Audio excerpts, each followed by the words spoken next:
بسم اللہ الرحمن الرحیم الحمد للہ رب العالمین والصلاة والسلام علی سید الانبیاء والمرسلین وعلى آلہ واصحابہ اجمعین اما بعد فقد قال اللہ تبارک وتعالی فی القرآن المجید والفرقان الحمید اعوذ باللہ من الشیطان الرجیم بسم اللہ الرحمن الرحیم ام کنتم شہداء اذ حضر یعقوب الموت اذ قال لبنیہ ما تعبدون من بعدی قالوا نعبد الہک و الہ آبائک ابراہیم و اسماعیل و اسحاق الہا واحدا ونحن له مسلمون وقال الله تبارك وتعالى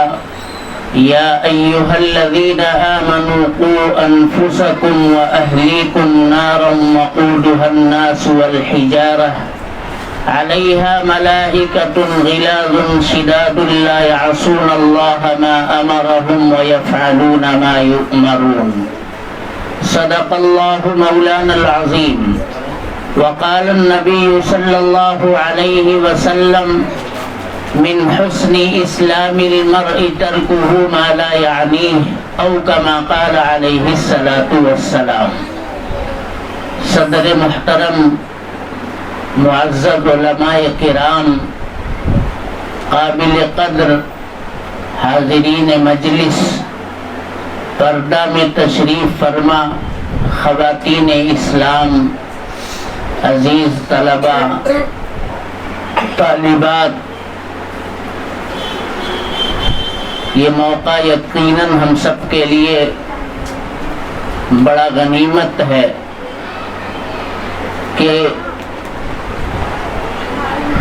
الحاج عبدالجبار صاحب دامت برکاتہم، جن کے مکان میں ہم اور آپ دین کے عنوان پر کچھ کہنے اور سننے کا آج موقع پا رہے ہیں، یہ موقع میرے محترم بزرگوں اور دوستوں بسا غنیمت ہے۔ اس طرح کی مجلسیں ہوتی رہنی چاہیے۔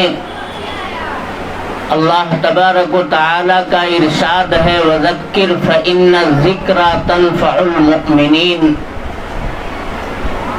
کہ تذکیر ہوتی رہنی چاہیے، فہمائش ہوتی رہنی چاہیے، پند و نصائح، دین کی باتیں، ان کے لیے مجالس کا انعقاد ہوتے رہنا چاہیے، تذکیر کرتے رہو۔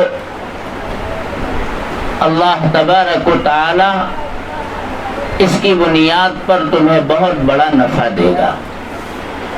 آج میرے محترم بزرگوں اور دوستوں، اس کی ضرورت بہت بڑھ گئی ہے۔ آج جو حالات ہیں، ہمیں اپنے بچوں کو اسلام سے اور اسلامی تعلیمات سے روشناس کرانا، آخرت کا یقین ان کے دلوں کے اندر پیوست کرنا اور اخروی نجات کے جو اسباب اور وسائل ہیں، ان اسباب اور وسائل کو خود بھی اپنانا اور اپنے بچوں کے لیے ان وسائل کو آسان کرنا، فراہم کرنا، یہ سب ہم لوگوں کی ذمہ داری ہے۔ جناب محمد الرسول اللہ صلی اللہ علیہ وسلم نے یہ ارشاد فرمایا ہے کلکم راع وکلکم مسئول عن رعیتہ۔ اس دنیا کے اندر جو لوگ بھی آ رہے ہیں، اللہ تبارک و تعالی نے جن کو بھی مکلف بنایا ہے، اور مکلف ہونے کی ایک عمر ہوتی ہے، ایک زندگی ہوتی ہے، جو بھی زندگی کی اس دہلیز کے اوپر قدم رکھ رہا ہے وہ راعی ہے، وہ نگراں ہے، وہ چرواہا ہے، جناب محمد الرسول اللہ صلی اللہ علیہ وسلم نے چرواہے سے تعبیر دی ہے. جس طرح ایک چرواہا وہ اپنے مالک کی بکریوں کو مکمل نگرانی کے ساتھ میرے دوستو پالتا ہے، چراتا ہے، کھلاتا ہے اور صبح و شام ان کی گنتی کر کے رکھتا ہے، کوئی بچہ کوئی بکری غائب تو نہیں ہوا ہے یا کسی کو کوئی تکلیف اور کوئی چوٹ تو نہیں پہنچی ہے، جس طرح سے وہ مالک کے سامنے جواب دہ ہوتا ہے بکریوں کے بارے میں، اسی طرح جناب محمد الرسول اللہ صلی اللہ علیہ وسلم یہ ارشاد فرما رہے ہیں کلکم راعن، تم میں سے ہر فرد نگراں ہے، نگہبان ہے، راعی ہے. کس کے بارے میں؟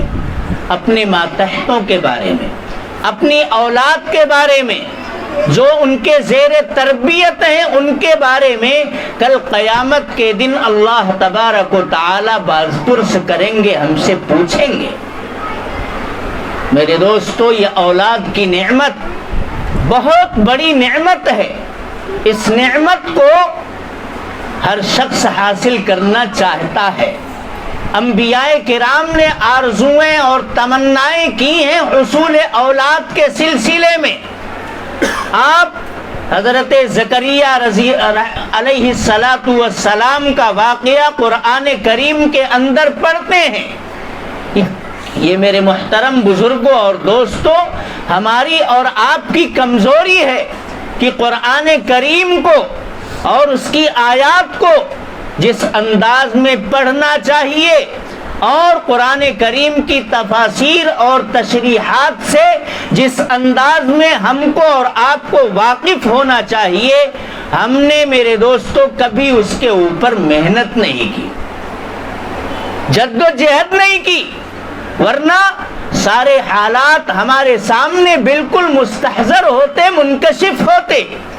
میں یہ واقعہ بیان کر رہا ہوں، ہم میں سے کتنے لوگ ہیں جو قرآن کریم کو براہ راست پڑھ کر کے اس سے کوئی استفادہ کر سکتے ہو؟ ہم قرآن کریم کو صحیح تلفظ اور تجوید کے ساتھ پڑھنے کے بھی مکلف ہیں، اور چونکہ قرآن کریم یہ انسانی زندگی گزارنے کے لیے آخری دستور حیات ہے، اس لیے اس دستور کو ہمیں ضرورت کے بقدر سمجھنا بھی چاہیے، یہ بھی ہماری ایک ضرورت. لیکن میرے دوستو ہم یہ دیکھتے ہیں کہ عصری تعلیم کے اندر تو ہم اپنے بچوں کو خوب لگاتے ہیں، اس کے لیے جو بھی جتن کرنے پڑتے ہیں ہم اس میں دریغ نہیں کرتے. پیسہ خرچ کرنا پڑے، وقت صرف کرنا پڑے، ہم عصری تعلیم کے لیے اپنے بچوں کے تعلق سے بہت اچھی بات ہے. عصری تعلیم یہ بہت اچھی چیز ہے. ہمارے بچوں کو ہر میدان کے اندر آگے بڑھنے کی ضرورت ہے. جب ہم اس دنیا کے اندر جیتے ہیں، اسباب اور وسائل سے ہمیں سامنا پڑتا ہے، تو ہمیں دنیا کے علوم اور فنون سیکھنا، ہنر سے واقف ہونا، یہ بھی ہماری زندگی کی ضرورت ہے. لیکن اس سے بڑی ضرورت یہ ہے کہ ہم اپنی آخرت کی زندگی کو بنانے اور سنوارنے کے لیے جس علم کو حاصل کرنا چاہیے اس سے پہلو تہی اگر کر رہے ہیں تو میرے محترم بزرگوں اور دوستوں یہ ہمارے لیے نہایت خسارے کی اور ٹوٹے کی بات ہے. یہ دنیا تو چند دنوں کی ہے، اس دنیا کے اندر کوئی ہمیشہ کے لیے نہیں آیا ہے. لیکن پھر بھی جب تک ہمیں اس دنیا کے اندر رہنا ہے، اسباب اور وسائل سے ہمارا واسطہ پڑتا ہے، تو ہمیں دنیا کے علوم اور فنون سے واقفیت حاصل کرنے سے کبھی بھی اسلام روکتا نہیں ہے. مذہب اسلام تو وہ دین ہے، وہ دھرم ہے جس نے یہ کہا ہے، جس کی پہلی آیت میرے محترم بزرگوں اور دوستوں یہ کہہ رہی ہے کہ تعلیم حاصل کرو اور پڑھو. اقرأ بسم ربک الذی خلق، پڑھو اپنے اس پروردگار کا نام لے کر کے پڑھو جس نے تمہاری تخلیق کی ہے، ناپید سے تم کو پیدا کیا ہے، نابود سے تم کو بود کیا ہے، نیستی سے تم کو ہست بنایا ہے، تم کچھ نہیں تھے، اللہ تبارک و تعالی نے تم کو برپا کر دیا ہے۔ وہ پروردگار ہم سے یہ کہتا ہے اقرأ بسم ربک الذی خلق، تعلیم حاصل کرو، پڑھائی کرو، لیکن وہ پڑھائی جو تمہیں قدرت سے باغی بنا دے، وہ پڑھائی جس کے اندر اللہ تبارک و تعالی کا نام نہ آئے، وہ تعلیم میرے محترم بزرگوں اور دوستوں جس کے اندر آخرت کا کوئی تصور قائم نہ ہو، اس تعلیم سے بہتر یہ ہے کہ آدمی جہالت ہی کے اندر پڑا رہے۔ اللہ کا نام لے کر کے پڑھو، آپ دنیا کے علوم بھی حاصل کرو، اللہ کا دھیان، اس کا تصور، اس کا ذکر ہمارے ذہنوں کے اوپر غالب رہنا چاہیے۔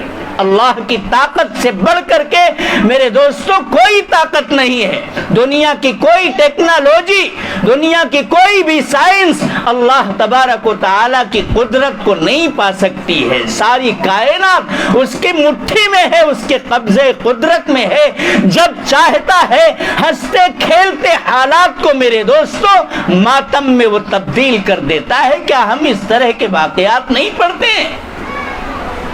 ابھی سیلاب آیا، میں یہاں بیٹھا ہوا تھا، بار بار حضرت مولانا حلیم اللہ صاحب قاسمی دامت برکاتہم کا فون آ رہا ہے کہ کوکن چلنا ہے۔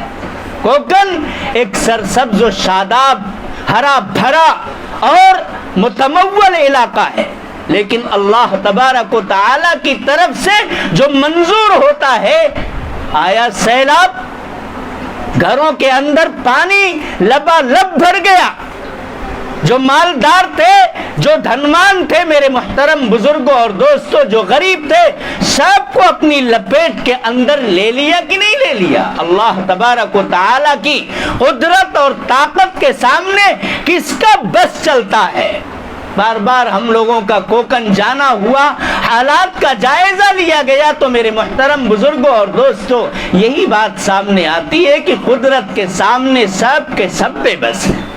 اس لیے ہم سب اگر اپنے پروردگار کو راضی کرنے والے بن جائیں، اس کی خوشنودی حاصل کرنے والے بن جائیں، وہ کیا چاہتا ہے اس کی مرضی کو معلوم کر کے ہم اپنے قدم کو آگے بڑھائیں اور نامرضیات سے اپنے آپ کو بچائیں، تو میرے دوستو ہم دنیا کے اندر بھی فلاح اور بہبود کے مالک ہوں گے، اور آخرت کے اندر نجات یہ ہمارا مقدر ہوگا۔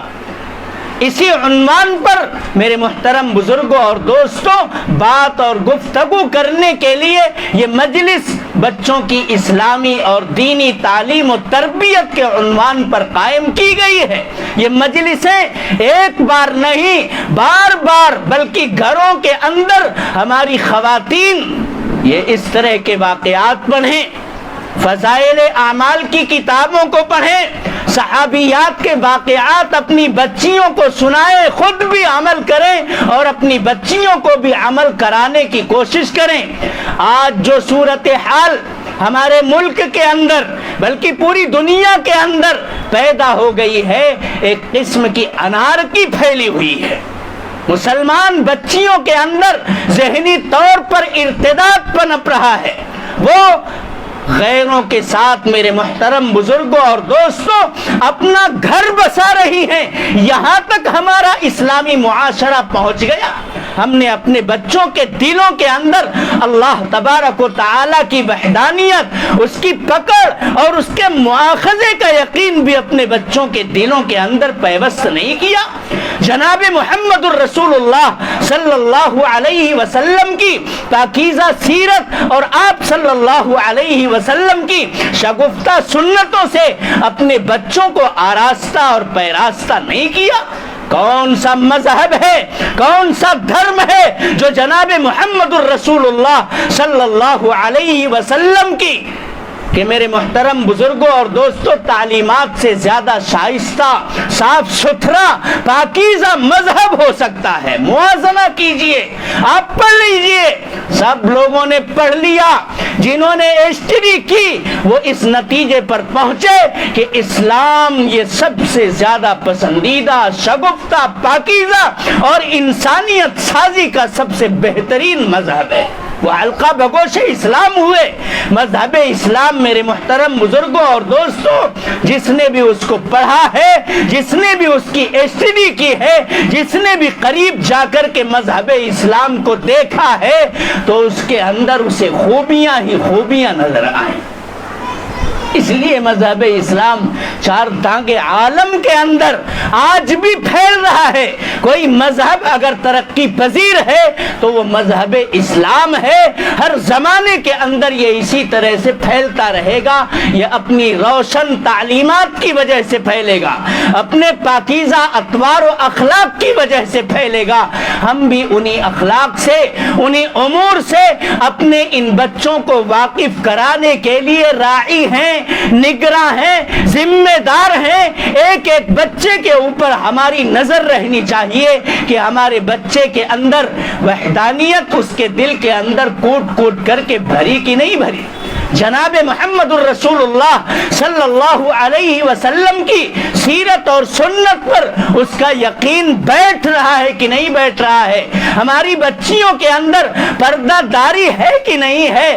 حیا، عفت اور پاک دامنی ان کے اندر آ رہی ہے کہ نہیں آ رہی ہے؟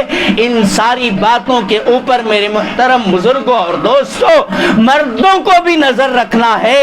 اور ہماری یہ خواتین اسلام جو پردے میں تشریف فرما ہے، میں ان سے زور دے کر کے کہوں گا، میری ماں اور بہنوں، اپنے بچوں کی تعلیم اور تربیت کے لیے اپنے اوقات کو لگاؤ، اپنی توانائیوں کو صرف کرو۔ یہی وہ مائیں تھیں، یہی وہ بہنیں تھیں میرے محترم بزرگوں اور دوستوں، جو تعلیم اور تربیت کے نظام کو جب سنبھالتی تھیں تو یہی بچے کندن بن کر کے مارکیٹ میں، بازاروں کے اندر نکلتے تھے۔ لوگ ان کی زندگیوں کو دیکھ کر کے للچاتے تھے۔ کتنی شرافت ہے، کتنی متانت ہے، کتنا وقار ہے اس بچے کے اندر، کتنا مذہب سے تعلق ہے اس بچے کے اندر۔ یہ چھوٹا بچہ ہے لیکن اس کی ماں نے اسے سکھایا ہے جب کسی سے ملاقات کرو تو سلام کرو۔ یہ بچہ سلام کر کے گزرتا ہے، اس کے اندر کوئی اکڑ نہیں ہے، اس کے اندر سنجیدگی ہے۔ جناب محمد الرسول اللہ صلی اللہ علیہ وسلم کی پاکیزہ تعلیمات سے میرے دوستو جب ہمارے بچے آراستہ تھے، پیراستہ تھے، تو پھر یہ صورتحال نہیں تھی۔ آج تو ذہنی طور کے اوپر بچوں میں، بچیوں میں ایک ارتداد کی لہر دوڑ رہی ہے۔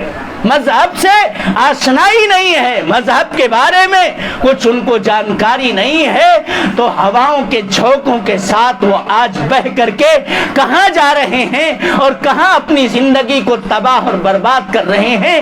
یہ ساری باتیں میرے دوستو سوشل میڈیا، اخبارات کی روشنی میں آئے دن روزمرہ کا یہ معمول بن گیا ہے کہ آج فلاں بچی فلاں علاقے سے غیر کے ساتھ نکل گئی، چلی گئی۔ یہ صورتحال ہمارے بچوں کی ہو گئی، جس کے پاس اتنی ٹھوس تعلیمات ہیں، جس کے پاس قرآن جیسا نسخہ کیمیا ہے، جسے اللہ تبارک و تعالی نے یہ فرمایا ہے ذالک الکتاب لا ریب فیہ ھدی للمتقین۔ یہ تو ہدایت ہے، یہ تو رہنما ہے، یہ تو رہبر ہے۔ تم تقوی کی زندگی تو اختیار کرو۔ یہ ایسی کتاب ہے جو ہر قسم کے شکوک اور شبہات سے بالا تر ہے۔ اللہ تبارک و تعالی کی ذات سے نکلا ہوا یہ کلام ہے۔ انسانی زندگی کے لیے اللہ نے اسے آخری دستور اور آخری آئین بنا کر کے اتارا ہے۔ اس کے دستور پر عمل کر کے انسانیت بامراد اور کامیاب ہو سکتی ہے۔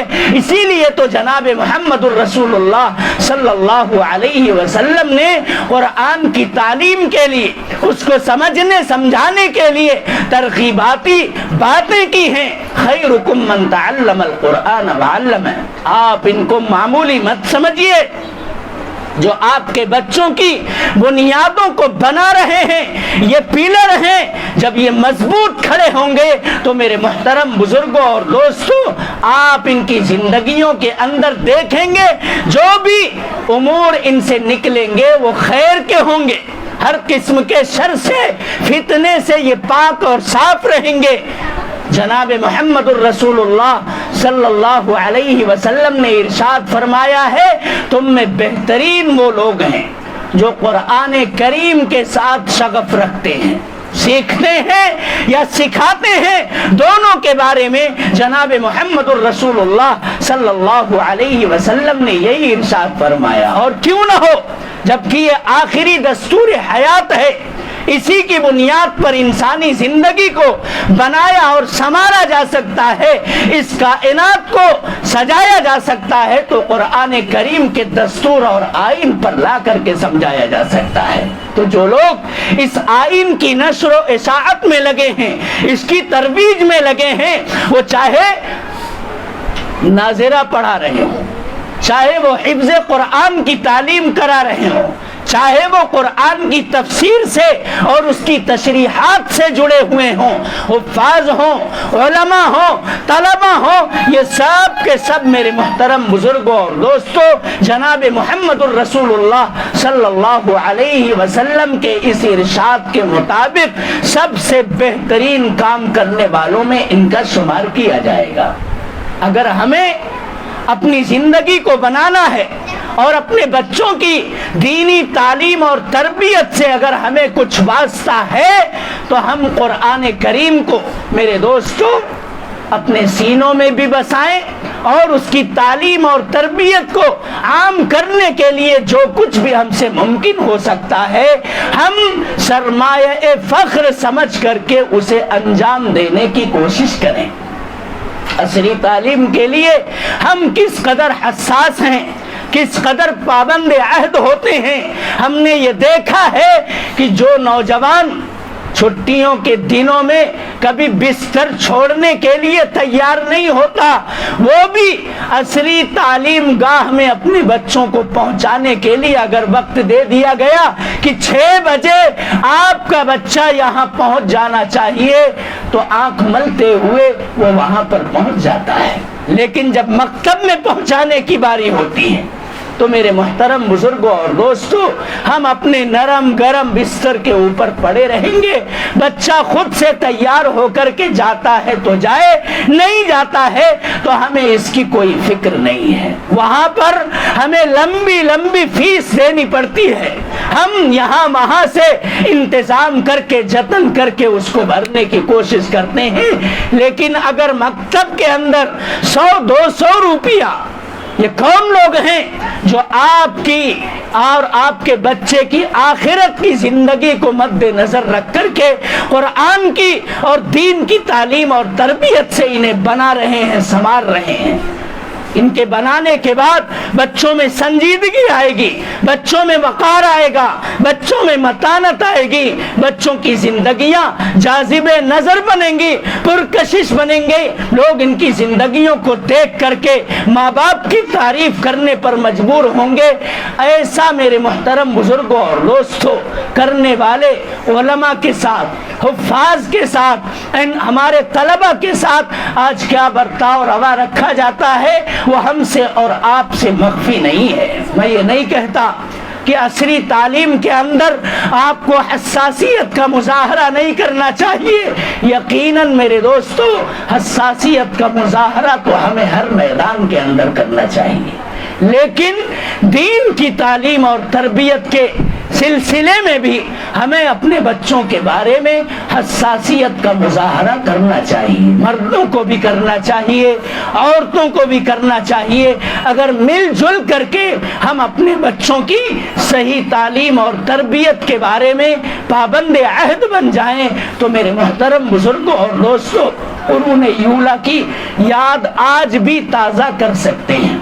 آخر آپ کے اس محلے میں چند بزرگوں نے، الحاج عبد الجبار صاحب، غلام رسول بھائی، ان کے صاحبزادوں نے اور ان کے رفقائے کار نے مل کر کے یہاں پر ایک مکتب کی داغ بیل ڈالنے کا فیصلہ کیا۔ ہم دیکھ رہے ہیں ایک عرصے سے یہ مکتب ان نونہالوں کو بنانے میں جو کردار ادا کر رہا ہے، اگر ہر محلے کے اندر اسی قسم کے کچھ احباب حساسیت کا مظاہرہ کرنے پر آ جائیں اور غفلت کے پردوں کو چاک کر کے اپنے بچوں کو دینی تعلیم اور تربیت سے روشناس کرانے کے اوپر کھڑے ہو جائیں تو یہ کام مشکل نہیں ہے۔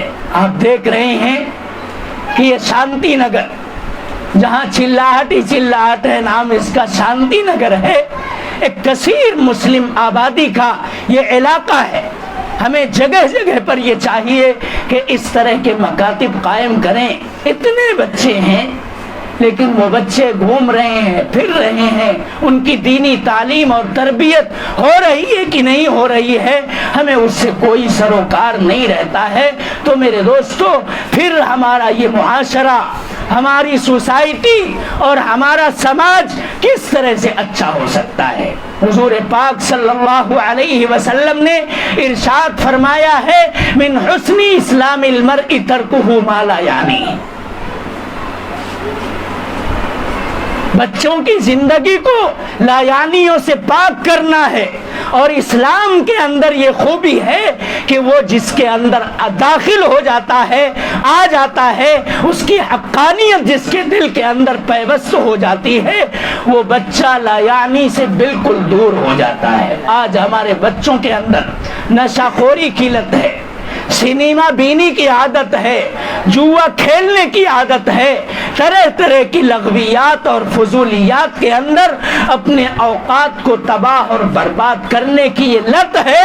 میرے دوستو، کل قیامت کے دن اگر خداوند قدوس نے ہم سے پوچھ لیا کہ تمہارا بچہ کیسے یہاں تک پہنچ گیا، ماذا ادبتہ وماذا علمتہ، ہم نے تم کو نگراں بنایا تھا، ہم نے تم کو ذمہ دار بنایا تھا، ہم نے تم کو راعی اور چرواہے کی حیثیت دی تھی، تم نے اپنے بچے کی تعلیم اور تربیت پر وہ توجہ نہیں کی جو توجہ کرنی چاہیے تھی۔ یہ بچہ چور بن کر کے آیا، یہ بچہ نشہ خور بن کر کے آیا، یہ بچہ زناکار بن کر کے آیا، یہ بچی حیا کے پردوں کو چاک کر کے بازاروں کے اندر آوارہ پھرتی نظر آئی، عفت اور پاک دامنی کے کپڑوں کو داغدار کیا۔ میرے دوستو، کل قیامت کے دن جس طرح سے ہم سے خود اپنے اعمال کے بارے میں مواخذہ ہوگا، پوچھا جائے گا کہ ہم نے تم کو جوانی دی تھی، ہم نے تم کو مال دیا تھا،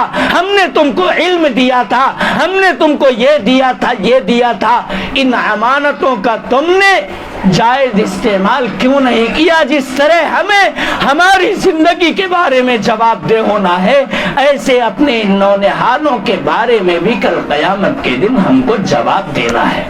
اس لیے میرے محترم بزرگوں اور دوستوں، قرآن کریم کے اس آیت کو، اس حکم کو اپنے پلوں سے باندھو۔ میں خواتین سے بے انتہا ادب و احترام کے ساتھ کہوں گا، آپ اپنے آپ کو بنائیں۔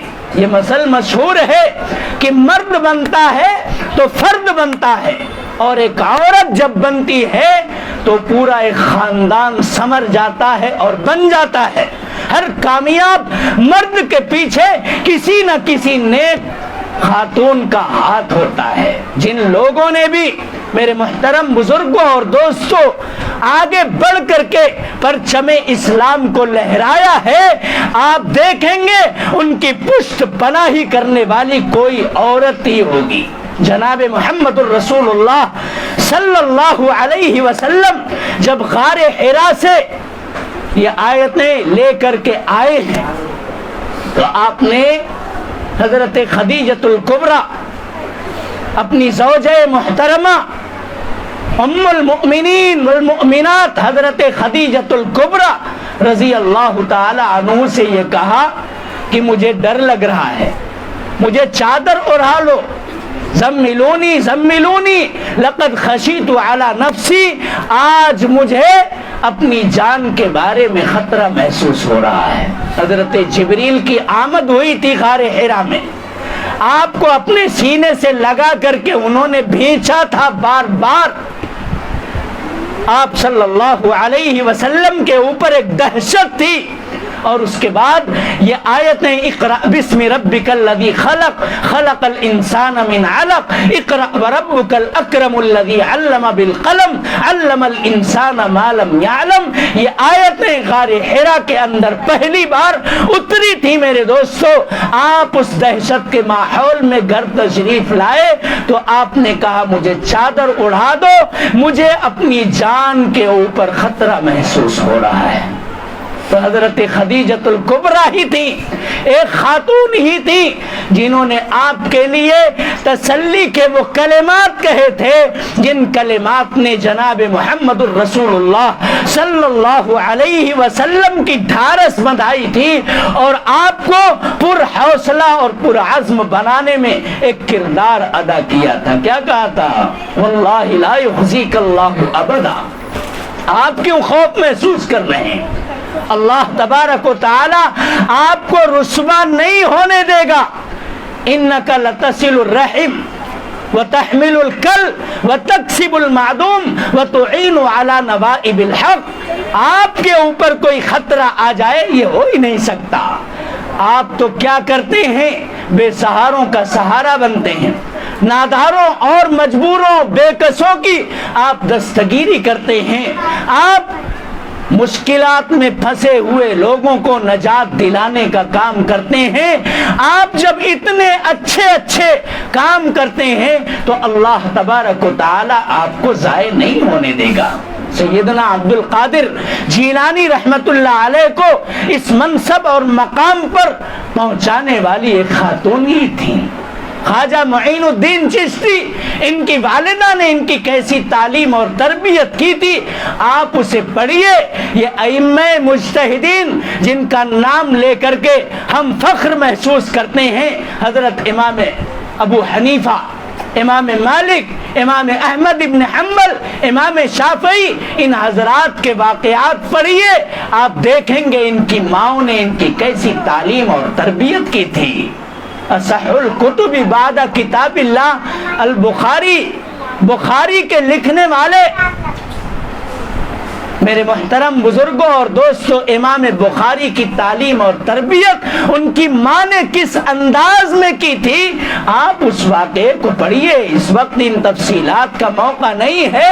میرے کہنے کا مقصد صرف یہ ہے کہ جب مائیں اپنا رول نبھاتی ہیں، بچوں کے اوپر اپنا وقت صرف کرتی ہیں، وہ ہر وقت ٹی وی میں نہیں، ہر وقت اینڈرائیڈ موبائل میں نہیں، ہر وقت گانے بجانے کی چیزوں میں نہیں، ہر وقت لغویات اور فضولیات میں نہیں، بلکہ وہ کھانا پکاتی ہیں، بچوں کے لیے کپڑا دھلتی ہیں، سلتی ہیں، سب سے جو کچھ بھی فرصت کا وقت ملتا ہے نکال کر کے اپنے بچوں کو لے کر کے وہ بیٹھ جاتی ہیں، بچوں کا ناظرہ درست کرواتی ہیں، بچوں کا املا صحیح کروانے کے لیے باز پرس کرتی ہیں کہ تم مکتب میں گئے تھے کہ نہیں گئے تھے، مکتب میں آج کیا پڑھایا گیا. پورا روزانہ اگر وہ ریکارڈ اور رپورٹ وصول کرتی رہتی ہیں تو میرے محترم بزرگوں اور دوستوں، آج بھی ہم نے دیکھے ہیں بالکل کندن بن کر کے کچھ بچے اسی سماج کے اندر نکلتے ہیں، بڑی بڑی ڈگریوں کے اوپر فائز ہوتے ہیں، بڑے بڑے علامہ بنتے ہیں، حافظ بنتے ہیں، مفتی بنتے ہیں، قاری بنتے ہیں، جو سماج کے اندر اپنے ماں باپ کا، اپنے مکتب اور مدرسے کا، پوری سوسائٹی اور سماج کا نام روشن کرنے کے لیے اکیلے میرے محترم بزرگوں اور دوستوں کافی ہوتے ہیں. یہ علماء کرام یقیناً میرے محترم بزرگوں اور دوستوں ان کی قدر کرنی چاہیے. تر دامنی پہ شیخ ہماری نہ جائیو، دامن نچوڑ دیں تو فرشتے وضو کریں. جناب محمد الرسول اللہ صلی اللہ علیہ وسلم نے ان علماء کرام کی، قرآن کریم سے وابستہ رہنے والے حفاظ کی کیا قدر و قیمت بتائی ہے. خیرکم من تعلم القرآن وعلمہ. تمہارے سماج میں، سوسائٹی میں سب سے بہترین کام وہ لوگ کر رہے ہیں جو قرآن کریم تعلیم کے پیغام کو سیکھ رہے ہیں، سکھا رہے ہیں، اس کی تعلیم کی ترویج و اشاعت کا کام کر رہے ہیں، وہ لوگ سب سے بہترین لوگ ہیں۔ اس لیے اگر آپ کو اللہ تبارک و تعالی نے یہ موقع فراہم کیا ہے کہ آپ قدردانی کر سکتے ہیں تو آگے بڑھ کر کے میرے محترم بزرگوں اور دوستوں آپ قدردانی کا کام کیجیے، اور اپنے ان بچوں کو ان مکاتب کے ساتھ، اور جب بڑے ہو جائیں تو مدارس کے ساتھ اسکول کے نظام میں بھی آپ بھیجیے، کالج میں بھیجیے، یونیورسٹی میں بھیجیے۔ آپ کا بچہ اچھا ڈاکٹر بنے، آپ کی بچی بھی ڈاکٹر بنے، آپ کے بچے ماسٹر بنے، پائلٹ بنے، ہر میدان کے اندر آپ کے بچے جھنڈے کامیابی کے لہراتے ہوئے نظر آئے، لیکن خدا فراموشی کے ساتھ نہیں، غرور اور گھمنڈ میں مبتلا ہو کر کے بالکل قارون والی صفت اگر اپنائیں، جیسے اس نے یہ کہا تھا کہ یہ ساری باتیں، ساری دولتیں، سارے علوم و فنون یہ میرے اپنے ہیں اور میں نے اپنی طاقت، اپنی صلاحیت سے یہ سارا مال حاصل کیا ہے، یہ غرور اور گھمنڈ میرے محترم بزرگوں اور دوستوں ہمارے اندر نہیں ہونا چاہیے۔ ہمارے پاس ہنر ہے، اللہ نے دیا ہے، مال ہے، اللہ کی عطا ہے، ہمارا ایک ایک میرے محترم بزرگوں اور دوستوں جسم کا عضو یہ بھی اللہ تبارک و تعالی کی دی ہوئی امانت ہے۔ ہم ہر امانت کے ساتھ وہی رویہ اپنائیں جو رویہ اپنانے کے لیے مذہب اسلام ہمیں کہتا ہے۔ ہر قسم کے غرور کو، پندار کو، گھمنڈ کو توڑ کر کے متواضعانہ ایک للہی زندگی گزارنے کی اللہ تبارک و تعالی ہم سب کو توفیق مرحمت فرمائے۔ اپنے بچوں کے تعلق سے میرے محترم بزرگوں اور دوستوں، جس طرح شادی ہو جانے کے بعد اگر 2 سال بچے، 4 سال بچے نہ پیدا ہوں تو گھروں کے اندر، خاص طور سے خواتین کے اندر چیمی گوئیاں شروع ہو جاتی ہیں کہ فلاں کے گھر میں گود نہیں بھر رہی ہے، بچہ نہیں پیدا ہو رہا ہے، اور میاں بیوی تو بہت ہی مضطرب اور بے چین ہوتے ہیں حصول اولاد کے سلسلے میں۔ 2-4 سال اگر بچہ پیدا نہ ہو تو ان کی فکریں بہت بڑھ جاتی ہیں، علاج اور معالجہ سب کچھ کراتے ہیں، نہیں ہو رہا ہے۔ یہ تو اللہ تبارک و تعالی کی قدرت اور دین ہے میرے دوستو۔ یخلق ما یشاء یہب لمن یشاء اناسا ویہب لمن یشاء الذکور او یزوجہم ذکرانا واناسا ویجعل من یشاء عقیما۔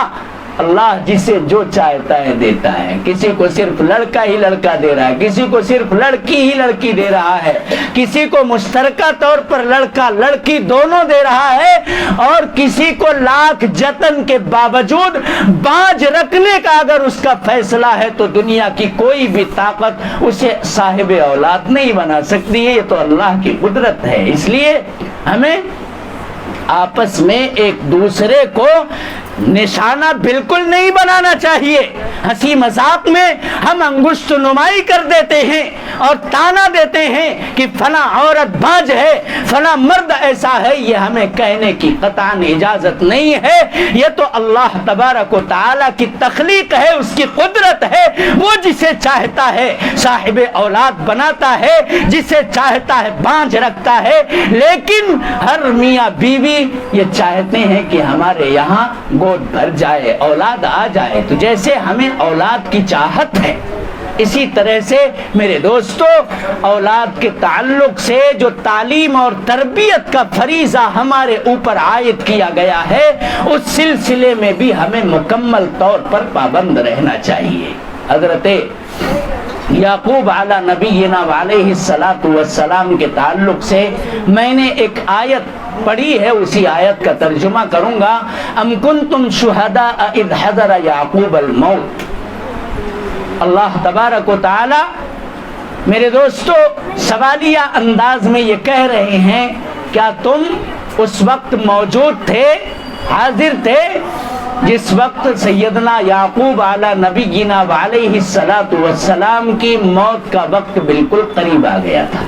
آپ اپنی چارپائی پر صاحب فراش بنے ہوئے لیٹے ہوئے ہیں، آخری سانسیں گن رہے ہیں۔ ایسے وقت میں انہیں یہ فکر سوار نہیں ہے کہ لاؤ وکیل کو بلاؤ، جائیداد کا پورا بیورا نکالو، اولاد کے اندر کیسے تقسیم ہو، دنیا کے بارے میں ان کو کوئی فکر نہیں ہے۔ ام کنتم شہداء اذ حضر یعقوب الموت اذ قال لبنیہ ما تعبدون من بعدی، انہوں نے اپنی تمام اولاد کو اپنے پاس بلایا، سارے بچے آ کر کے کھڑے ہو گئے۔ ما تعبدون من بعدی، ایک ہی سوال کر رہے ہیں کہ اب تو میرا آخری وقت چل رہا ہے، اب میں کچھ ہی دن کا، کچھ ہی دیر کا مہمان تمہارے پاس رہ گیا ہوں، میں تو اس دنیا سے رخصت ہو جاؤں گا، لیکن اب آپ لوگ مجھے یہ بتاؤ کہ میرے چلے جانے کے بعد تم کس کی پوجا کرو گے، کس کی پرستش کرو گے، کس کے سامنے اپنے ماتھے کو ٹیکو گے، کس کے سامنے اپنی فریاد کو رکھو گے، یہ بتاؤ اور مجھے یقین دلاؤ تاکہ چین کے ساتھ میں اس دنیا سے جا سکوں، رخصت ہو سکوں۔ ما تعبدون من بعدی، آج میرے محترم بزرگوں اور دوستوں، اموات ہوتی ہیں، ہمارے گھروں سے بھی جنازے نکلتے ہیں، لیکن بہت کم ایسے ماں باپ ہوں گے جو اپنے بچوں سے بلا کر کے آخری وقت میں یہ سنت ادا کرتے ہوں کہ یہ بتاؤ میرے چلے جانے کے بعد میں نے جس عقیدے پر، جس بنیاد پر تم کو چھوڑا ہے، کیا ان بنیادوں کے اوپر قائم رہو گے، یا محرم کے میلے ٹھیلوں میں، سبیلوں میں، ادھر ادھر کی فضولیات اور لغویات میں اپنے اوقات کو تباہ و برباد کرتے رہو گے؟ نہ روزے سے اس دن کوئی مطلب رہے گا، نہ نماز سے کوئی مطلب رہے گا، سبیل پیو گے، نماز کو چھوڑ کر کے ڈھول بجاؤ گے، تماشے کرو گے، تعزیہ بناؤ گے۔ یہ صورتحال جن باتوں کا اسلام سے قطعاً کوئی تعلق نہیں، آج وہی سارے رسوم اور خرافات اسلام کا حصہ بن چکے ہیں، اور ہمارا سماج اسی کو اسلام تسلیم کر رہا ہے۔ اسلام میلوں ٹھیلوں سبیلوں اور جلوسوں کا نام نہیں ہے، اسلام تو میرے محترم بزرگوں اور دوستوں زندگی کے ہمارے ہر گوشے کے اندر ہمارے لیے رہبر بن کر کے کھڑا ہے، رہنمائی کرتا نظر آ رہا ہے۔ تم بیٹھے ہو تو تمہارا کیا انداز ہونا چاہیے، تم چل رہے ہو تو تمہاری چال کے اندر وقار ہونا چاہیے، تمہاری نگاہیں نیچی رہنی چاہیے، کمزوروں کے ساتھ تمہارا کیا رویہ ہو، زور آوروں کے ساتھ تمہیں کس طرح سے پرعزم اور حوصلہ مند رہ کر کے ان کے سامنے ڈٹ کر کے مقابلہ کرنے کی ضرورت ہے۔ ماؤں بہنوں کے لیے کیا تعلیمات ہیں، سب کچھ اسلام کے اندر میرے محترم بزرگوں اور دوستوں 100% موجود ہیں، لیکن آج ان ساری سنتوں اور سیرتوں کی جگہ پر بدعتیں اس طرح سے چڑھتی چلی جا رہی ہیں، رسوم اور خلافات اس طرح سے اس کے اوپر نظر آ رہے ہیں کہ سنتیں پس پردہ چلی گئی، بدعتیں ہی اسلام کا حصہ بنتی ہوئی نظر آ رہی ہیں۔ اللہ تبارک و تعالی ہم سب کو قرآن اور حدیث پڑھنے کی، یا کم از کم اپنے ان علماء سے سمجھنے کی اور سمجھ کر کے زندگی گزارنے کی توفیق مرحمت فرمائے۔ ان العلماء ورثۃ الانبیاء، یہی تو انبیاء کے وارثین ہیں، اور یہ وراثت میں دراہم اور دنانیر تو نہیں دے سکتے ہیں، مال و زر سے آپ کو نہیں نواز سکتے ہیں، لیکن جناب محمد الرسول اللہ صلی اللہ علیہ وسلم کی پاکیزہ تعلیمات کی سوغات اگر کہیں ملنے والی ہے تو انہی علماء کرام کے سامنے آؤ گے، وہیں پر مل سکتی ہے۔ یہ جانتے ہیں سنت کیا ہے، یہ بتائیں گے بدعت کیا ہے، خرافات کیا ہے۔ میرے دوستو بالکل دودھ کا دودھ اور پانی کا پانی، ہر زمانے کے علماء نے مذہب اسلام کے اندر جو بھی غل و غش کھوٹ کپٹ آئی ہے اسے چھانٹنے کی ہر زمانے میں کوشش کی ہے، آج بھی کی جا رہی ہے، اور قیامت تک یہ علماء کرام ایسے بدبختوں کا تعاقب کرتے رہیں گے جو بدبخت اسلام کی شبیہ کو اور اس کے صاف ستھرے چہرے کو بدنما بنانے کی کوشش کر رہے ہیں۔ اسلام ان کا تعاقب اور مذہب اسلام کے ماننے والے ان کا تعاقب کرتے رہیں گے۔ الغرض جب حضرت یعقوب نے اپنے بچوں سے بلا کر کے پوچھا کس کی اولاد ہیں، خود حضرت یعقوب نبی ہیں، اور ان کی اولاد میں اللہ تبارک و تعالی نے نبوت کا سلسلہ چلایا ہے، سیدنا اسماعیل، سیدنا اسحاق، یہ آپ کے 2 صاحبزادے ہیں میرے نہیں، ان کے یہ حضرت ابراہیم کے ساتھ، بہرحال حضرت ابراہیم ہی کی نسل سے حضرت یعقوب ہیں، اور اس کے آگے بھی یہ سلسلہ چلتا، حضرت یعقوب کے صاحبزادے حضرت یوسف ہیں نا، حضرت یوسف علی نبینا وعلیہ السلام، جنہیں اللہ تبارک و تعالی نے نبوت و رسالت کے منصب پر فائز کیا تھا، تو یہ نبیوں کی کا خاندان ہے۔ حضرت یعقوب خود نبی ہیں، ان کی اولاد نبی ہے، ان کے آبا و اجداد میں نبی ہو چکے ہیں۔ یہ اپنے بچوں کے بارے میں اس طرح سے فکر مند ہیں کہ آخری سانسوں میں بلا کر کے پوچھ رہے ہیں ما تعبدون من بعدی۔ تو وہ بچے بھی تو آخر نبی کی ہی اولاد تھے، انہوں نے جواب دیا قالوا نعبد الہک و الہ آبائک ابراہیم و اسماعیل و اسحاق الہ واحدہ۔ ابا جان، آپ بے فکر ہو کر کے اپنے پروردگار کی جناب میں وقت آنے پر تشریف لے جائیں، آپ ہمارے بارے میں قطعاً مضطرب اور بے چین نہ ہو۔ آپ نے ہمیں وحدانیت سکھائی ہے، ہمیں بتایا ہے کہ وحدانیت کی قیمت کیا ہے، اللہ کو ایک ماننے کا کتنا بڑا مقام ہے، ہم نے وہ مقام سمجھا ہے، اسی کی پرستش آج تک کرتے آئے ہیں۔ تو کیا آپ کے پردہ فرمانے کے بعد کسی اور کی پوجا اور عبادت کرنے لگیں گے؟ ہم اسی ایک رب کی پوجا اور پرستش کریں گے جس رب کی پوجا اور پرستش کے لیے آپ نے ہمیں پوری زندگی سکھایا ہے، پڑھایا ہے، ہم نے سمجھا ہے، ہمارا عقیدہ ہے۔ ہم شرک اور کفر کے اندر قطعاً مبتلا نہیں ہوں گے، ہم تو اسی ڈھرے کے اوپر چلیں گے جس ڈھرے کے اوپر آپ نے ہمیں ڈال رکھا ہے۔ میرے دوستو، ایک نبی اپنی اولاد کے سلسلے میں اتنا فکر مند ہے کہ جاتے جاتے وہ اطمینان حاصل کرنا چاہتا ہے اپنے بچوں کے بارے میں کہ کہیں میرے جانے کے بعد ان کی صورتحال بدل تو نہیں جائے گی۔ ہم میں سے کون ہے جو اس طرح سے اپنے بچوں کے بارے میں فکر مند ہوتے ہیں؟ ہمیں بھی فکر مند ہونا چاہیے۔ اللہ تعالیٰ نے یہ کہا ہے یا ایھا الذین آمنوا قوا انفسکم واہلیکم نارا، خود بھی اپنے آپ کو بھی جہنم کی آگ سے بچاؤ اور اپنے اہل و عیال کو بھی جہنم کی آگ سے بچاؤ، یہ تمہارا فریضہ ہے، یہ تمہاری ذمہ داری ہے۔ اس لیے میرے محترم بزرگوں اور دوستوں، مردوں کو بھی اس تعلق سے پابند عہد ہونے کی ضرورت ہے، اور عورتوں کو بھی اس تعلق سے حساسیت کے ساتھ زندگی گزارنے کی ضرورت ہے۔ اگر حساس زندگی گزارنے پر ہم آ جائیں تو ہم دیکھتے ہیں انہی بچوں کے اندر ہیرے موتی نکلتے ہیں کہ نہیں نکلتے ہیں، یہی سرخروئی کا اور نام آوری کا باعث بنتے ہیں۔ اللہ تبارک و تعالی اس مکتب کے اندر پڑھنے پڑھانے والوں کو اور اس میں دامے دیرمے قدمے تعاون کرنے والوں کو اپنی شایان شان بدلہ نصیب فرمائے۔ میں اپنی خواتین، اپنی بہنوں سے ایک مرتبہ پھر یہ کہوں گا کہ آپ اپنی زندگیوں کو بدلیں، آپ کے اندر تبدیلی آئے گی تو بچے یہ آپ ہی کے گرد و پیش 24 گھنٹے آگے پیچھے چلتے رہتے ہیں۔ اگر آپ کو وہ دیکھیں گے کہ ہماری ماں نماز پڑھ رہی ہے